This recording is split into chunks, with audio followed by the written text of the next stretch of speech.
नमस्कार, आदाब and welcome.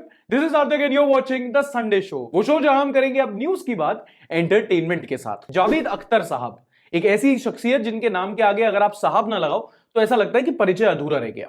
ये हमारे देश की एक बहुत बड़ी हस्ती है, हम सब इनसे बहुत ज्यादा प्यार करते हैं। इन्होंने कई सारी ऐसी कविताएं लिखी हैं, कई सारे ऐसे गाने लिखे हैं जिनसे हमें मोहब्बत हो गई है। कुछ ऐसे लिरिक्स जिनको सुनकर जिंदगी थोड़ी और खूबसूरत लगने लगती है। शाम भी कोई जैसे है नदी, लहर लहर बह रही है, कोई अनकही कोई अनसुनी बातें धीमी धीमी कह रही है, कहने को जश्न बहारा है, इश्क ये देख कह रहा है, फूल सी खुशबू खफा खफा है गुलशन में। मतलब तुम्हें अंग्रेजी गानों से फुर्सत मिले तब ना समझो।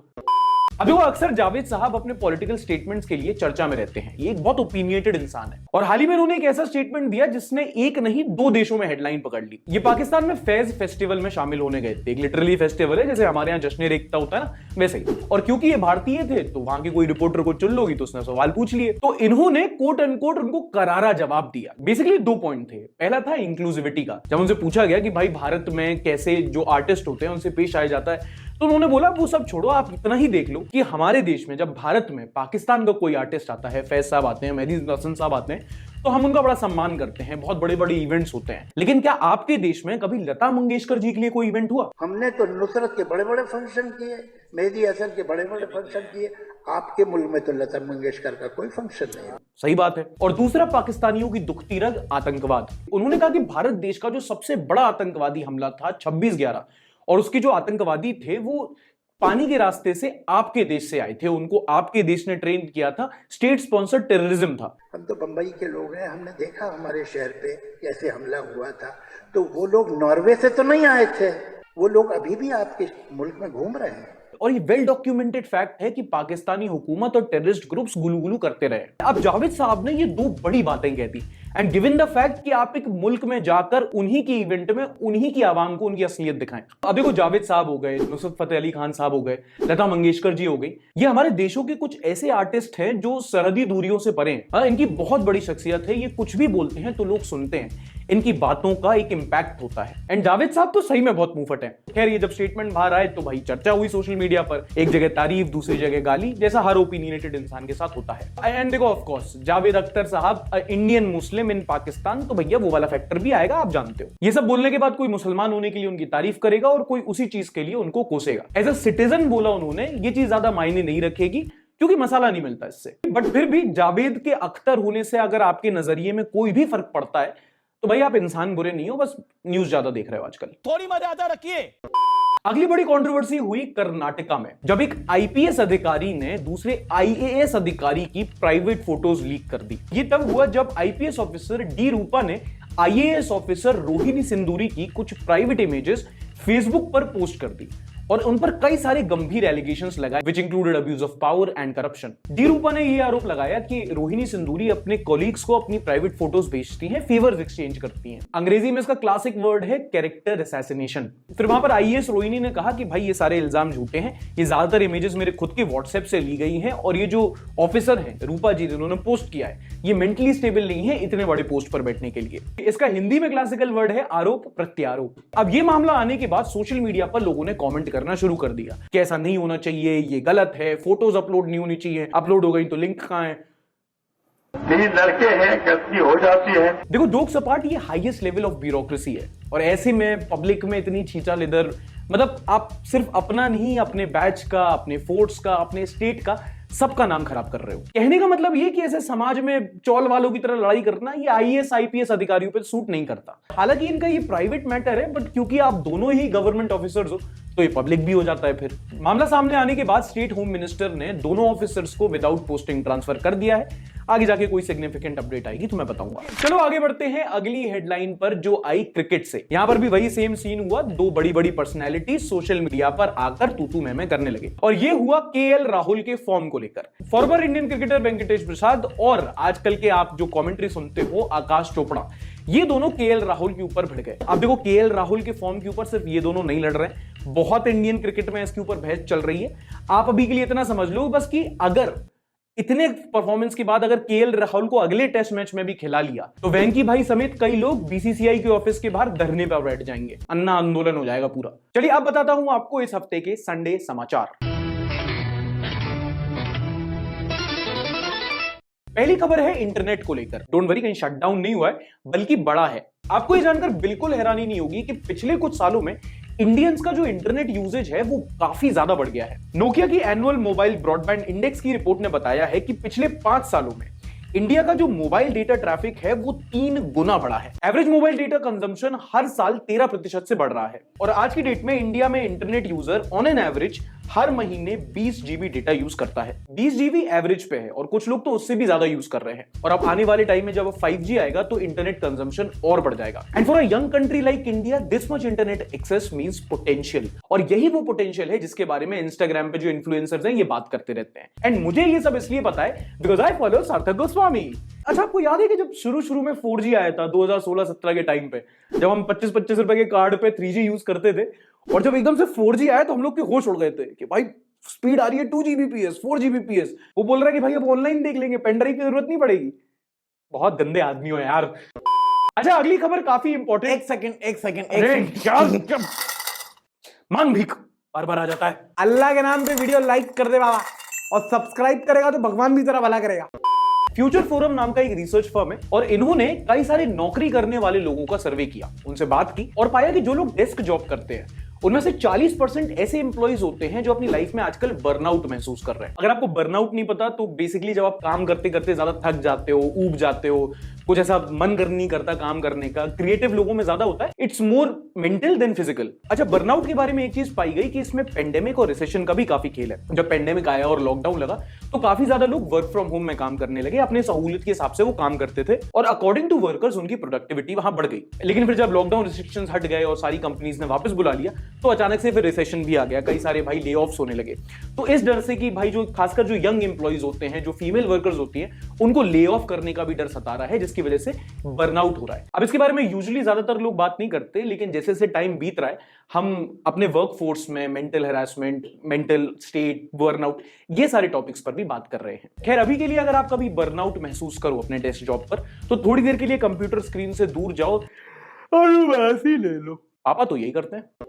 अगली खबर है स्पोर्ट्स से। आपको याद होगा सानिया मिर्जा जो हमारे टेनिस लेजेंड है, उन्होंने कुछ टाइम पहले रिटायरमेंट अनाउंस कर दिया था और इस हफ्ते दुबई में उन्होंने अपना आखिरी टेनिस मैच खेला। 20 साल तक इन्होंने इंडियन टेनिस को सर्व किया, कई रिकॉर्ड्स बनाए, इंडिया का नाम टेनिस में बढ़ाया, वर्ल्ड नंबर 1 भी थी एक टाइम पर। And for me personally I think Sania Mirza would be one of the greatest sports person of India, क्योंकि सानिया मिर्जा ने ना सिर्फ अपने गेम में एक्सेल किया बट इन्होंने अपने करियर के थ्रू सोसाइटी में भी काफी चेंज लाया।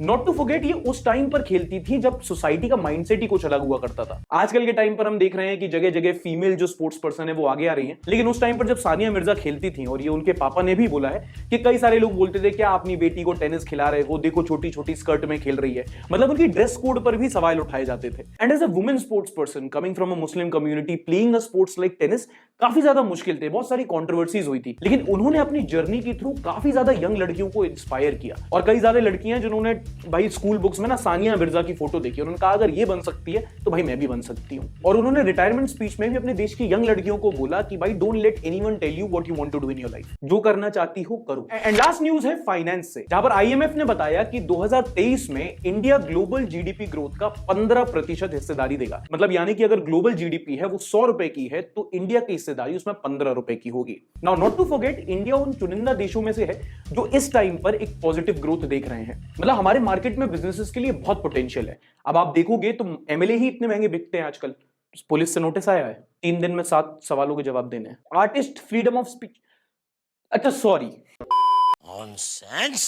स्टार्ट करते हैं नॉनसेंस न्यूज इज द, और पहली ये कि अक्षय कुमार ने एक वर्ल्ड रिकॉर्ड बना दिया है और ये रिकॉर्ड साल में सबसे ज्यादा मूवीज बनाने का नहीं है, ये रिकॉर्ड है सेल्फी लेने का। अक्षय कुमार ने हाल ही में मुंबई में एक मीट एंड ग्रीट में अपने फैंस के साथ 3 मिनट के अंदर 184 यानी कि 184 सेल्फीज क्लिक करवाए और बना दिया एक गिनीज वर्ल्ड रिकॉर्ड। इससे पहले ये रिकॉर्ड था जेम्स स्मिथ के पास जिन्होंने 3 मिनट में 170 सेल्फीज खिंचवाई थी, और उसके पहले था रॉक द ड्वेन जॉनसन जिन्होंने 105 सेल्फीज खिंचवाई थी।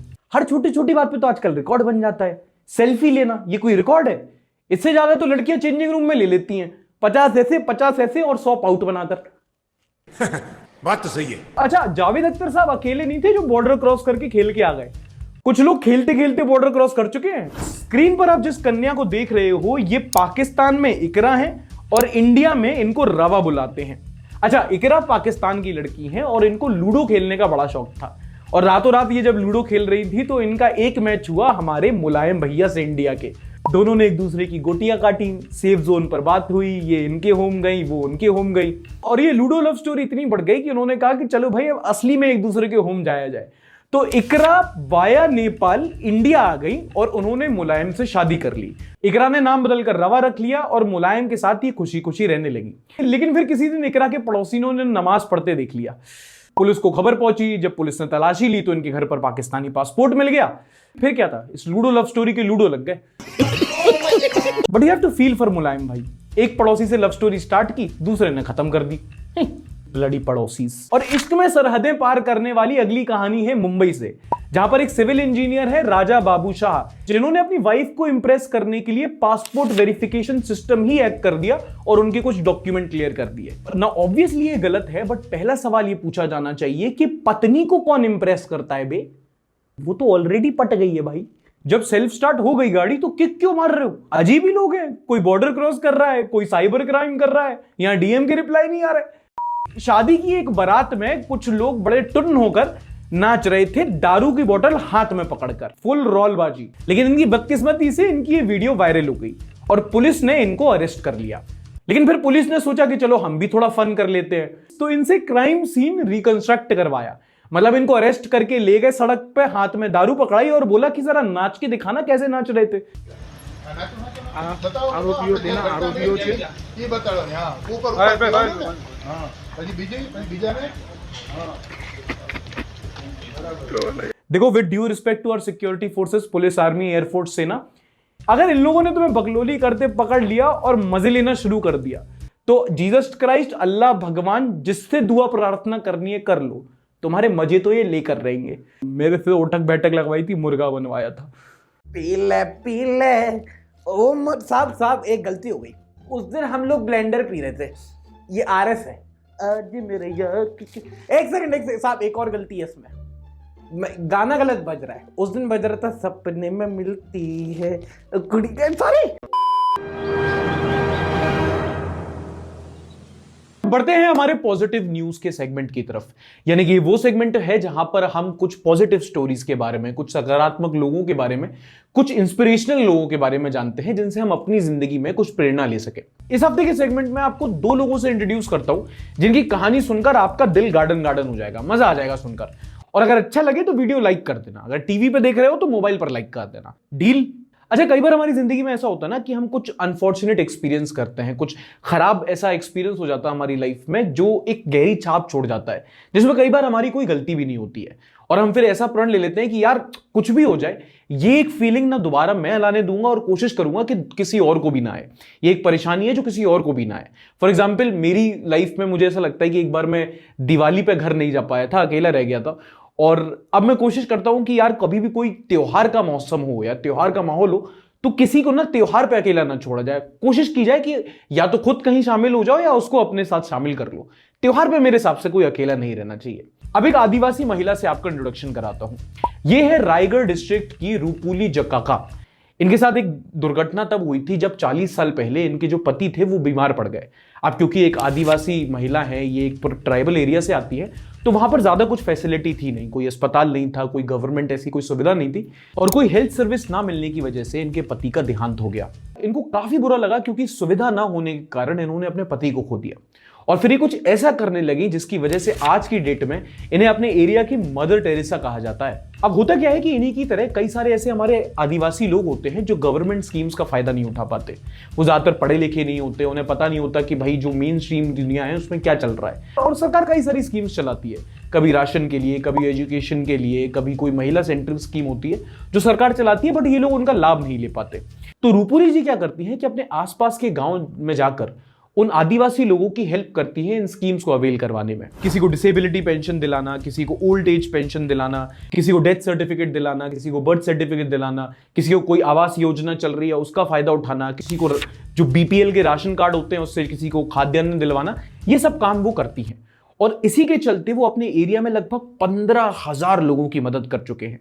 अब आपको ये नॉर्मल चीज लग रही होगी, लेकिन आप कभी भी हमारे देश के जो गांव देहात में जाओगे तो आपको पता चलेगा कि 1 किलो आटा 2 किलो चावल, ये कुछ ऐसी चीजें हैं जो किसी को अगर गवर्नमेंट के थ्रू या किसी स्कीम के थ्रू मिल जाती हैं तो उनको लगता है कि उनको भाई बहुत बड़ा जैकपॉट मिल गया। और कई सारे ऐसे भले लोग होते हैं, कई सारी ऐसी संस्थाएं होती हैं जो इन रिमोट एरियाज में जाकर ये स्कीम्स लोगों तक पहुंचाते हैं। ओके, नेक्स्ट वन, क्या आपको ट्रैवल करना पसंद है? अरे मनाली, कसोल, मैक्लोडगंज, पहाड़ पे जाना तो पसंद ही होगा ना। पहाड़ पर जाके अनूप जैन तो सुनते ही होगे ना, बारिशें। ये है अनूप और जैस्मिन, दिल्ली में 2 कॉर्पोरेट के लोग जो करते क्या थे कि वीकेंड पर जाके ये पहाड़ों पर अपनी छुट्टियां मनाते थे। लेकिन जहां इन्होंने देखा कि भाई दिल्ली, देहरादून, कोलकाता, मुंबई, यहां सब के लोग जो अच्छे खासे पढ़े लोग होते हैं, जो स्टैब्लिश होते हैं, वो छुट्टियां मनाने के लिए पहाड़ों पर चले जाते हैं और अपना एंजॉय कर आते हैं। लेकिन जो पहाड़ के जो गांव के बच्चे हैं जिनके पास ज्यादा स्कूल एक्सेस नहीं है, वहां पर ये लोग जाके उनको पढ़ाते हैं। पहाड़ की जो महिलाएं हैं जिन्होंने ज्यादातर अपने पहाड़ों के अलावा बाहर की दुनिया उतनी नहीं देखी है, उनको एजुकेट करते हैं, उनको उनके कल्चर को सेलिब्रेट करना सिखाते हैं और अपने इवेंट भी रखते हैं छोटे छोटे, जिससे बाहर के लोग आके पहाड़ के कल्चर को और ज्यादा जान सकें। ये पहाड़ के बच्चों को creative writing, drawing and painting skills जैसी चीजें सिखाते हैं। और अब तक ये लगभग 2000 पहाड़ के बच्चे हैं जिनको ये dance, music, creative writing, drawing ऐसी स्किल्स सिखा रहे हैं। और अगर देखा जाए तो कितना अच्छा है। हमें से कुछ लोग हैं जो पहाड़ पर जाके वहां पोल्यूट करके आते हैं और कुछ लोग ऐसे हैं जो वहां पर जाकर मजे भी कर रहे हैं और वहां के लोगों को कुछ सिखा के भी आ रहे हैं, कुछ वहां पर वैल्यू ऐड भी कर रहे हैं। अच्छा लगा ना सुन के? चलो लाइक करो। क्या बोलती पब्लिक? रेडिट पर सिंगल डिबेट 2273 ने ये शेयर किया है। Manager telling us we are a family, me who has applied for 30 other families this week. अच्छा, ये एक हो रहा है रेज अप्लाइंग, एक कॉन्सेप्ट है जो आजकल चल गया है, जब बहुत सारे ऐसे एम्प्लॉइज हैं जो गुस्से में कि भाई हमारी जॉब चली जाएगी या डर की वजह से कि हमारी जॉब जा सकती है, ले ऑफ हो सकते हैं, वो रेज अप्लाई कर रहे हैं, जगह जगह 10 कंपनीज में अप्लाई कर रहे हैं। तो उसको रिलेटेड है मीम है, you lord these kill on Reddit, क्या आप इस डिस्क्रिमिनेशन का शिकार हैं? तो शामिल 30 Feb Jantar Mantar protest, younger member of the family exist, Chhotu. बड़ी क्लासिक बात है कि मेरे घर में जो सबसे छोटा भाई है, हम लोग छोटू ही बुलाते हैं, और बेचारा बहुत काम करता है लेकिन उसको क्रेडिट भी नहीं मिलता। छोटे भाइयों के साथ होना भी चाहिए, मैगी बनवाओ, पानी की बोतल भरवाओ, जब चाहे टपली मार दो, अगर आप घर के सबसे छोटे भाई नहीं हो तो। चीटिंग चीटिंग चीटिंग करता है तू। एंड इंटरेस्टिंग, द परफेक्ट की होल्डर डजंट एग्जिस्ट, चाबी कहाँ है? चाबी कहाँ है? यार ये मुझे चाहिए, कोई अगर मुझे गिफ्ट कर सकता है तो मैं बहुत चाबी खोता हूँ। Shruti Kesari on Facebook, me 2 minutes after my phone dies judging other people for being on their phones all the time. आपका एवरेज स्क्रीन टाइम क्या है? वो बहुत डिसाइड करता है। अगर 4 से 5 घंटे है तो आजकल नॉर्मल है, लेकिन 6 घंटे से ऊपर है तो भाई फिर प्रॉब्लम है। फेब में ऐसी गर्मी है जहां पसीना आ रहा है, तो मार्च क्या होगा और जून जुलाई तो कैसा ही होगा, फट जाएगी। आमोद विश ने कमेंट किया है, सार्थक भाई अगर शादी हो गई तो क्या संडे शो संडे को ही आएगा या वीकडेज में? क्योंकि शादीशुदा इंसान संडे को घर की सफाई करता है। पता नहीं, अलग पांडे सर से बात करके बताऊंगा। Q&A, टेल मी सार्थक भैया, what's your motive behind this channel? सिर्फ एंटरटेनमेंट करना या अवेयरनेस लाना या कुछ और? By the way love you. तो खरवात भाई, चैनल का मोटिव यही है कि भाई जो न्यूज़ जो है वो इतनी कॉम्प्लेक्स नहीं होती और इतनी टॉक्सिक होनी नहीं चाहिए। तो जो भी मैं न्यूज़ बताता हूं, और मैं ये भी मानता हूं कि आपको हर रोज न्यूज़ फॉलो करने की जरूरत नहीं है, हफ्ते में एक दिन आप न्यूज़ फॉलो करो। और कोशिश मेरी यही रहती है कि एक एंटरटेनिंग तरीके से, एक लाइट तरीके से, अगर कोई कॉम्प्लेक्स टॉपिक है तो उसको आसान भाषा में सबको बताया जाए, ताकि न्यूज़ में जो लोगों ने भरोसा खो दिया है वो अगर अपने माध्यम से थोड़ा सा मैं जगा पाऊं वापस कि भाई इतनी भी खराब इंडस्ट्री नहीं है, तो थोड़ा दिल अच्छा लगेगा मेरा। और दूसरी बात यह है कि मुझे करने में अच्छा भी लगता है, तो अनदर इंसेंटिव। सार्थक भाई अगर आज तक वाले जॉब ऑफर करेंगे तो ले लोगे? देखो वैसे गाली तो बहुत दी है मैंने उनको, ले तो लूंगा यार, मजा आएगा, लेकिन फिर वही है, मैं लूंगा तो सिर्फ भाई डिबेट करने वाली लूंगा। मेरे को ऐसे कोई न्यूज़ नहीं बतानी, मैं फिर मैं डिबेट करवाऊंगा। 4 यहां से मौलवी को बैठाऊंगा, 4 पंडितों को, अब तो, और मैं तो अपना तड़का भी, मैं पादरी वादरी भी ऐड कर दूंगा उसमें और कहूंगा लड़ो, और मुझे पता है वो चलेगा भी, सब बेच दूंगा ईमान। दंगे कराएंगे क्या आप? सब्सक्राइब मांगना कोई इनसे सीखे, बिल्कुल नेचुरल बेकारी लगते हैं। तारीफ थी या बेइज्जती? If Modi ji was Batman he would have been called Gautam Das. यार नरेंद्र हमें गुड ट्विटर हैंडल, बहुत विटी ट्वीट करता है। Father and son from a city which is known as door to Thar desert, which is Churu Rajasthan का, जिसको डोर टू थार डेजर्ट कहते हैं। Games garage, my city has been destroyed 7 times, is the most popular cities in the entire world. अच्छा, अगर आप India की context में बात करें तो कई बार आपको सुनने को मिलेगा कि ऐसी कई सारी जगह हैं जिनको कई बार डिस्ट्रॉय किया गया और रीबिल्ड किया गया। Classic example being the Somnath temple, जिसको कहते हैं कि प्लंडर्स ने काफी बार उसको डिस्ट्रॉय किया और फिर वो रीबिल्ड किया। और ये एक ऐसी चीज है जो आपको ऑल ओवर द वर्ल्ड एक कांस्टेंट थीम दिखेगा, क्योंकि पहले के जमाने में क्या होता था कि राजा होते थे, वो युद्ध वगैरह करते थे, और जब वो युद्ध जीत हार लिए जाते थे तो जिस किंगडम पर वो कब्जा करते थे उसको कई बार लूट लिया जाता था, बर्बाद कर दिया जाता था। इंटरनेशनल कॉन्टेक्स्ट में एक सिटी जो काफी ज्यादा फेमस है इस मामले में है, वो है लेबनान की कैपिटल बेरूट। उसको बोला जाता है कि वो 7 बार उसको डिस्ट्रॉय करके बार बार बिल्ड किया गया। अच्छा, लेबनान के बारे में आजकल अच्छा एक टॉपिक ये है कि वहां पर इकोनॉमिक क्राइसिस चल रही है, तो उसके बारे में भी अब जाके पढ़ सकते हैं। मरोही हंस 7767, my city was made capital of India for 1 day. तो capital of India for 1 day बनाया गया था इलाहाबाद को, मॉडर्न डे प्रयागराज, और ये हुआ था 1858 में, 1858। आफ्टर 1857, 1857 की जो म्यूटिनी थी, उसके बाद जब मोनार्की जो थी ब्रिटिश की, मतलब राजा महाराजा थे ना उनके, उन्होंने कहा कि ईस्ट इंडिया कंपनी से तुमसे मामला नहीं समझ रहा, आ गए हो तुम, निकलो।